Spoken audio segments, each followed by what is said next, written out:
Bueno, al final he estado viendo el anterior vídeo que colgué el año pasado y he decidido hacer uno nuevo. Vale.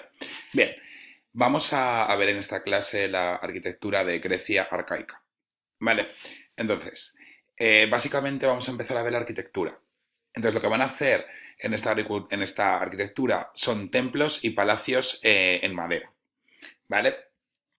Vamos a centrarnos en los templos, porque los templos sí que los van a utilizar con piedra, ¿vale? Poco a poco van a utilizar la piedra y vamos a ver solo los templos. Bien, las características principales de esta arquitectura es que es adintelada o arquitrabada. Nos acordamos que en este templo, por ejemplo, que este es el templo de Hera, aquí tenemos un dintel, tenemos dos menires que forman un dolmen. Sabemos que la influencia es, por tanto, prehistórica. Por eso le llamamos adintelada, porque tiene el dintel. Por otro lado, sabemos que en la parte del friso, que es esta, la influencia es de la Puerta de los Leones, que la tenemos aquí. A ver, aquí la tenemos. Este triángulo de la Puerta de los Leones está encima de un dintel y por tanto es adintelada o arquitrabada con el friso triangular. ¿Vale? Entonces, la característica principal es que las construcciones van a ser adinteladas o arquitrabadas. La medida. La medida va a ser principalmente del ser humano. Ellos van a tomar el ser humano como referencia. No va a ser... Los templos van a ser muy grandes, pero lo van a articular como si de un ser humano se tratara, no que esté proporcionado. En cuanto a la belleza, es la tercera característica. Básicamente para ellos es belleza símbolo de perfección. Para ellos la perfección es belleza. Entonces van a utilizar las matemáticas para intentar conseguir belleza, lo que significa armonía. ¿Qué significa armonía? Armonía básicamente es ver todo ordenado. Es decir, voy a intentar utilizar la matemática para que estas columnas parezcan rectas y para que al verlo tenga calma, ¿no? Entonces, es lo que van a intentar hacer, ¿no? Y lo van a conseguir. Estas características generales de la arquitectura las vemos en arcaica y en clásica. Bien, vamos a meternos de lleno con los templos, que ya hemos visto que la arquitectura se basa en los templos. En los templos aquí teníamos tres partes principales. Estaría la pronaos, la naos y el opistodomus. ¿Vale? Estaría, en este caso, la pronaos, la naos y el opistodomus. La pronaos es el pórtico donde va a estar el pueblo asomándose. Si os acordáis de los templos egipcios, ellos entraban, no entraba todo el mundo dentro del templo, sino que van a entrar unas cuantas personas. Aquí pasa lo mismo. En la pronaos se queda el pueblo entero admirando el templo. Pero en la naos va a estar la divinidad. En este caso no va a entrar ni aristócratas ni personas del pueblo, sino van a entrar única y exclusivamente los sacerdotes. Entonces, en la pronaos estará la gente, estas son las columnas del templo por fuera, es decir, serían estas columnas, y dentro de él estaría la pronaos, que es la entrada, la naos y el opistodomos. El opistodomos o opistodomus es un pórtico que está en la parte posterior del templo. Obviamente, hay muchos tipos de templo, pero todos tienen esta estructura de plano. Tendrán diferentes nombres, que eso ya es contenido ya más adelante de bachillerato o de cultura clásica. Bien, estas son las partes del templo, ¿vale? Como veis, estaban policromados, es decir, tienen varios colores, y como veis en el friso, como acabo de anunciar, está decorado, ¿vale? Lo que es el friso es esto, el tímpano. El tímpano está decorado, lo que es el frontón. Vale. No hay que aprenderse todos estos nombres, pero sí que hay que aprenderse un concepto que se llama orden arquitectónico. ¿Esto qué significa? Que ellos van a hacer los templos con arreglo a una moda. Es decir, en la época arcaica va a haber un estilo en los cuales todos los templos van a ser iguales. En la época clásica va a haber un estilo en el cual todos los templos van a ser parecidos o iguales.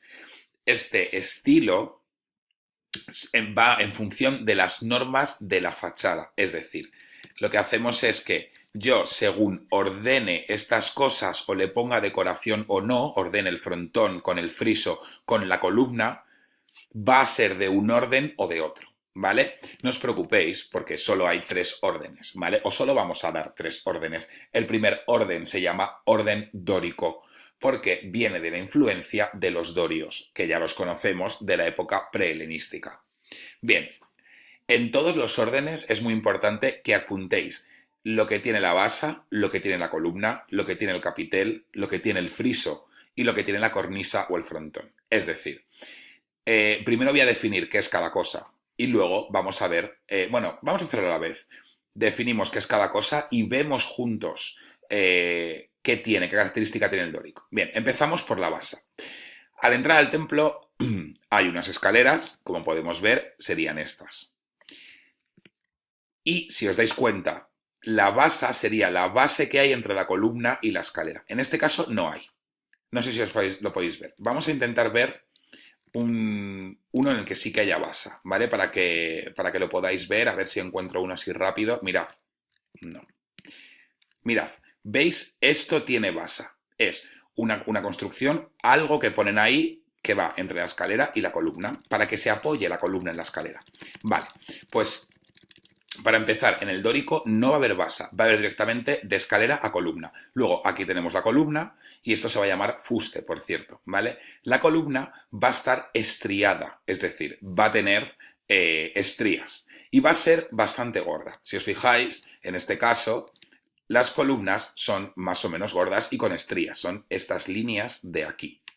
Vale, por otro lado tenemos el capitel es lo de arriba, ¿vale? Abaco y aquí no hace falta que lo aprendáis, pero el capitel va a estar casi sin decoración. Si os fijáis, en esta columna, en el templo de Hera, es un círculo y ya está, y un cuadrado, ya está. No tiene ningún tipo de decoración. Vale, pero va a haber capitel, lo que no hay es base, acordaos. Y luego está el friso. En el friso va a haber decoración, va a haber triglifos y metopas. Y es tanto el nombre de friso como triglifo y metopa, hay que aprendérselo, ¿vale? Apuntarlo. Triglifo básicamente va a ser unos relieves que se va a componer de columnas. Entonces, en este caso, los triglifos, aquí los podemos ver, serían estas columnas. Esto, el significado que tiene básicamente es que se trata de un templo, ¿de acuerdo? Y luego están las metopas, que las metopas meten diferentes relieves más figurativos, quiere decir de diferentes cosas, personas, hazañas, etc. Y luego tenemos en la cornisa el frontón. El frontón hay que aprendérselo, ¿vale? ¿Y el frontón qué es? El frontón es el triángulo que viene de los micénicos, ¿os acordáis, no? Este triángulo. Pues el frontón en el orden dórico va a ser liso, no va a tener decoración. Entonces, para resumir, el orden dórico no tiene base. Empezamos siempre de abajo arriba, que es más fácil. No tiene base, la columna va a ser gorda con estrías, el capitel sin decoración, va a haber en el friso triglifos y metopas y el frontón va a estar en blanco. Bien, aquí lo tenemos, ¿no? Podéis copiarlo si queréis, podéis parar el vídeo o lo que sea. Yo no voy a continuar. ¿Vale? Triglifos, relieve de columnas, ya habéis visto, y metopas, frescos o relieves. ¿No? También lo van a pintar, como ya sabemos. Muy bien. Vamos con escultura. Las esculturas la van a hacer como en Egipto, al estilo de la tríada de Micerinos. ¿Qué significa esto? Que son rígidas, están idealizadas y tienen cabello geométrico. El cabello geométrico sabemos que tiene influencia ¿de dónde? Obviamente de Mesopotamia, ¿vale? Luego van a tener una cosa que se llama sonrisa arcaica, que básicamente es una pequeña sonrisa que se le dibuja a las figuras. Quiero que lo veáis. Mirad, sobre todo en ella. En la mujer se nota mucho la sonrisa. En el hombre también se nota, ¿no? Pero bueno, pero menos. Por otro lado, va a haber rostro sin expresión, como la tríada de Micerinos, y además van a tener los ojos almendrados, que se llama que son ojos grandes con forma de almendra. Entonces aquí tenemos el cabello geométrico, como hemos visto, ojos almendrados, la sonrisa arcaica y el rostro sin expresión. Bien, va a haber unos relieves, básicamente los van a hacer en los triglifos y en las metopas, y también va a haber escultura de bulto redondo. Como ya hemos visto, los relieves por encima, es decir, aquí teníamos que comentar que es una escultura y ya está. Vamos a meternos directamente con el bulto redondo. El bulto redondo van a representar, acordaos que el bulto redondo es una escultura que yo puedo rodear, que en este caso es esta, que si yo me doy la vuelta veo la espalda del deportista en este caso, ¿no? Bien, van a representar dos tipos de personas, que van a ser los kouros y los corés. Los kouros van a representar lo más importante de Grecia, que son los héroes olímpicos. Es decir, ¿os acordáis que los héroes es la mezcla entre un dios y un mortal? Pues en este caso van a ser héroes olímpicos, se le va a llamar.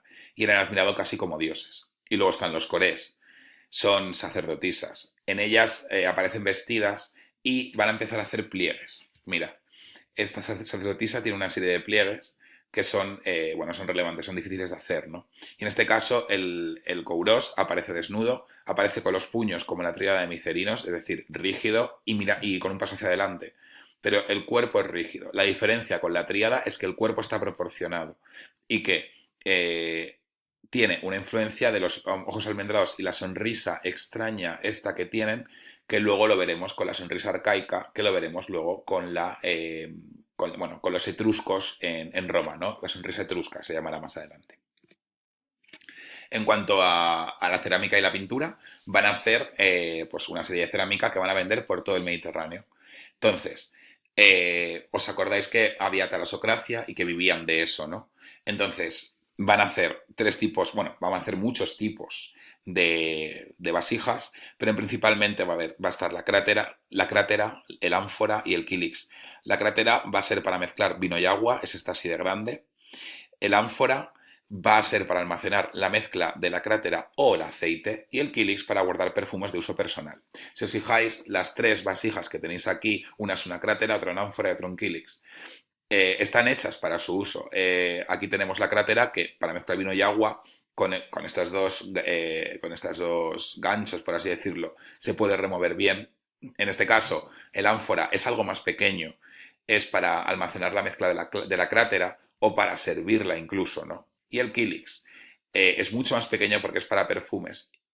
Y como os fijáis en estas tres cerámicas, van a estar pintadas de diferente forma. Bueno, entonces, en cuanto a las obras que habrá que comentar, obviamente tenéis que ser capaces de comentar por otros solos el kouros, ¿vale? Que en este caso tenéis que hablar la descripción, tenéis que decir las características, con el pelo el cabello geométrico, ojos almendrados, rostros sin expresión, puños cerrados, sonrisa arcaica. También tenéis que hablar de que está hecho de piedra y luego tenéis que hablar del estilo del contexto que es Grecia arcaica y tenéis que contar cómo se forman las polis, etc. El tema y la función, ya sabemos que es un héroe olímpico, para ellos los gente que hace deporte son héroes porque hacen una gran hazaña. Si os dais cuenta, los héroes son mezcla de dioses y mortales, como por ejemplo Aquiles, que es un héroe porque él no es inmortal como un dios, él no puede morir, pero sin embargo tiene el talón, que es su punto débil, y por ahí puede morir, ¿no? Pero hace grandes proezas. Un deportista se considera un héroe porque hace grandes proezas. Por eso se le vincula con la divinidad, ¿no? Tiene parte como de Dios. Luego está el templo, bueno, tenéis que decir la formación de las polis, etc. El templo de Hera, que tenéis que comentarlo con todas las características del orden dórico. Tenéis que explicar el estilo, tenéis que explicar que es Grecia arcaico, dórico, también el contexto que envuelve a la época. Tenéis que hablar de quién entra, el tema de la función, ¿no? De quién entra a qué parte, sirve para rezar, la imagen de la divinidad, etc. Y básicamente con esto acaba la clase. ¿Vale? Estas tres obras las comentaremos en clase. Bueno, perdón, estas dos obras, ¿no? Son las que entrarán en el examen, las comentaremos en clase. ¿Vale? Y el próximo vídeo que os cuelgue ya va a ser directamente de Grecia, el arte de Grecia clásica, que es bastante más complejo, sale varios vídeos. Bueno, espero que os haya gustado y bueno, si tenéis alguna duda ya sabéis, me preguntáis. Un saludo.